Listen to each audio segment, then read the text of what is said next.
Selamat datang di Mini Podcast kami kelompok 4. Saya sendiri Nurul Herani sebagai kameramen, dan saya Sinta Maulidana sebagai host yang pertama, dan saya Friska Amanda sebagai host kedua. Pada kesempatan kali ini kami mewawancarai Bapak Sultan Effendi untuk memenuhi tugas PT kami, Ibu Siti Baherani. Selamat menyaksikan. Assalamualaikum Bapak. Ya, waalaikumsalam. Saya Sinta Maulidana dan kawan saya ini bermaksud untuk mencari Bapak tentang ada tugas dari Ibu beliau tentang fikih sholat. Apa saja perbedaan dari fikih Astaghfirullahaladzim. Astagfirullah. apa saja perbedaan dari Sholat kasar jamaah. dan jamaah. Oh gitu. Baik, ananda sekalian, kita pahami ya, sembahyang kasar artinya sembahyang yang diringkaskan.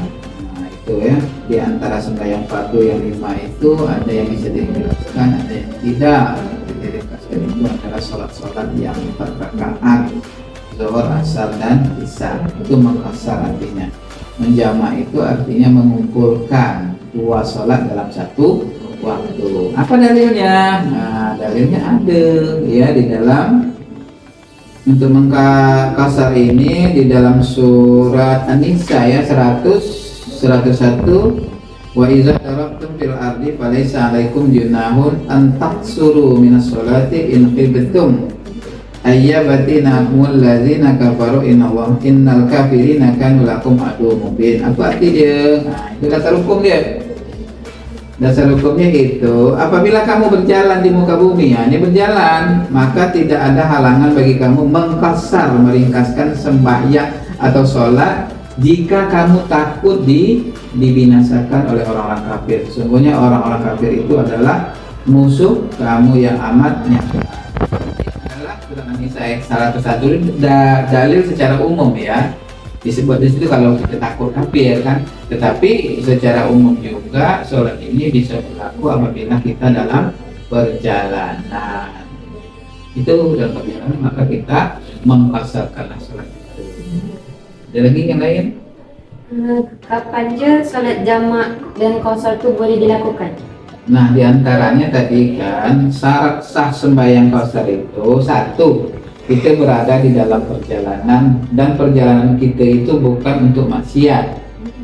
Umpamanya kita pergi ke Mekah itu bagus kan? Nah, itu kita boleh mengkasar sholat di pesawat. Kan kalau di antara dari tanah air ke Mekah itu lebih kurang 9 jam, banyak kita kasar dan jamak sholat di situ.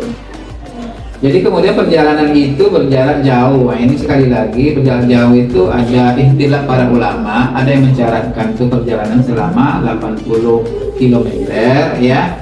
Kemudian juga ada hadis lain. Nah, Nabi ketika berjalan cuma berapa itu? 3 mil. 3 mil 3 pasang ya. 3 mil itu iya 8 kilo. Kalau di sini 3 mil itu 8,64 km. 3 pasang itu 25 km. Berarti lebih kurang kita dari sini ke Batu Tujuh udah boleh. Boleh sebenarnya. Tetapi itu kalau seandainya memberatkan kita kan. Kalau tidak usah pula. Sini Nabi melakukan itu karena Nabi dalam perjalanan. Ya sesuatu yang ya untuk berperang dan selain sebagainya, maka Nabi dan para sahabat mengerjakan itu. Jadi kita syarat sahnya qashar itu sembahyang ini dikasarkan itu sembahyang adaan ya, yang tunai, bukan sembahyang qadha. Kemudian berniat. Nah, itu kira-kira 3-4 syarat untuk kita mengkasarkan karena a'malu binniyat. Jadi setiap kita sholat itu niatkanlah perjalanan kita yang penting bukan maksiat. Perjalanan ada ketentuannya, sembahyang itu sembahyang adaan bukan qadha, kemudian dilakukan dengan niat qashar dan jamak. Nah, itu qashar ya. Kalau jamak itu mengumpulkan 2 sholat dalam satu waktu. Jamak pun ada lagi ketentuannya, ada jamak takdim dan ada jamak takhir. Adapun Sholat sholat maghrib itu tidak bisa dikosarkan, sholat subuh juga tidak dikosarkan. Subuh ini sendirian. Nah, kalau maghrib dan isya pasangan dia, zuhur dengan asar, itu pasangannya. Jamak itu boleh juga kita jamakkan tanpa mengkasar, artinya 4-4 boleh. Tapi alangkah lebih baiknya kalau ada perjalanan kita kan ringkas kan, jamak sekalian mengkasar. Apa lagi? Ada yang lain lagi katanya? Sila kan ada 5 pertanyaan. Bolehkah salat jamak kasar itu sendiri atau harus jamaah? Itu ketentuannya ya seperti kita sholat biasa ya. Kalau kita dengan kawan boleh dilaksanakan secara berjamaah ya. Kemudian kalau kita nak sholat sendiri boleh juga ya. Tidak ada ketentuan dari secara khusus melarang kita sholat sendiri. Kadang-kadang kita nak berjamaah ada juga. Contoh seperti ini lah. Kita kan sholat maghrib ya. Sholat maghrib umpamanya di Jakarta berjamaah boleh. Kita ikut imam. Tetapi kita tidak niatkan di situ untuk mengkasarkan karena maghrib tidak bisa.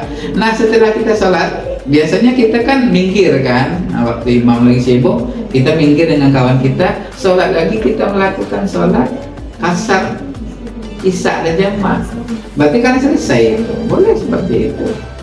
Ada boleh juga kita sendiri-sendiri nanti kamar gitu kan. Karena pada dasarnya kan ini adalah hadiah dari Nabi ya. Jadi kemudahan bagi kita karena dalam perjalanan. Apa alasan dia? Ya kita kan tak tahu di Jakarta tu nak mana. Tapi memang sekarang tu ya agak mudah lah. Masuk hotel kan tak susah sebenarnya kan. Tapi tetaplah kita melakukan sholat kasar jamaah itu boleh karena itu hadiah. Kalau kita tidak ambil hadiah sombong pula kita Nabi. Sok-sokan betul alimnya kan. Itu lagi lah. Ada lagi yang lain nak ditanya? Untuk lapas niat sholat jamak Begini ya, kalau masalah niat itu kalau kita bahas panjang sebenarnya. Ada niatnya pakai usolli ya silakan. Ada yang niat di dalam hati saja. Mungkin kalau di dalam hati itu sengaja aku sholat zuhur, qasar dan jamak, semuanya kan udah. Sebenarnya kalau kita bahas lagi niat itu nggak ada hubungannya sih dengan lafaz sebenarnya. Niat itu di hati. Cuman bagi kalian yang ingin melafazkan, ya nawaitu seperti itu. Ya nawaitu sholat sholat zuhur, di qasri, segala macam itu lakukan. Mana yang kita inginkan. Kalau ditanya bapak lebih cenderung bapak tidak pakai usolli segala niat ya bapak langsung aja dalam hati dah selesai. Ya kenapa demikian? Panjang nanti pembahasannya kan. Oke, itu niatnya ya nak pakai usolli silakan. Nah, tidak pun boleh karena niat itu hubungannya ke hati. Sebenarnya niat itu menyengaja suatu perbuatan itulah. Ya kemudian kita takbir atau ihram. Cobalah kalian takbir atau ihram maghrib. Ini nak sholat maghrib nih, kira-kira Allah ngerti tak kita tu nak sholat maghrib ketika itu? Itu aja lah kalau kita pikir kan. Masa kita sholat maghrib, zuhur pula kata Allah. Perlukah kita mengucapkan? Ya para ulama juga ada yang mengucapkan lafaz itu untuk mentakkid, memperkuat kan gitu. Itu terserah. Ya, Neng ya. Baiklah, sekian dari podcast kami. Semoga apa yang Bapak sampaikan dapat bermanfaat bagi kita semua. Terima kasih. Wassalamualaikum warahmatullahi wabarakatuh.